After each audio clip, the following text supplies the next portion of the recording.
OK，sample paper 第41條題目就話喺 figure 入邊 ABC 係喺圓形上面嘅點，咁 TA 係 tangent at A， 咁 CBT 就同 TA 垂直，咁如果 BC 等於6cm， 咁就要你揾 the radius of circle correct to nearest 0.1cm。咁首先啦，因為呢條係 tangent 啦，咁我哋就 randomly 畫一條線 ，which 呢一條線係呢個圓形嘅直徑，咁然後再駁過嚟 C 嗰度。咁因為呢一條係直徑啦，咁所以呢，對住直徑嗰一隻圓周角呢，就係直角90度。跟住我哋將 BA 連埋一齊，然後 angle in alternate segment， 咁所以呢一隻等於呢一隻等於20度。咁呢一隻呢，其實係 exterior angle of 呢一個 triangle， 咁所以呢一隻角等於110度。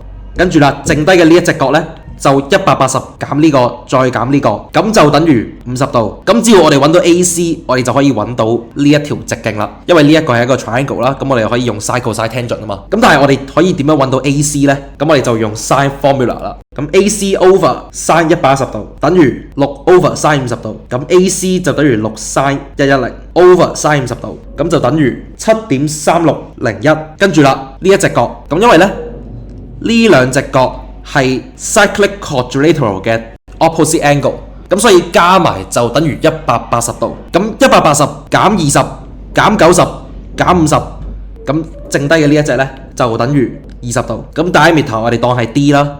咁 cosine 20度就等於 7.3601 over D， 咁最後 D 就會計到係等於 7.3832， 咁只要將佢除2，我哋就可以計到個 radius 嘅長度啦。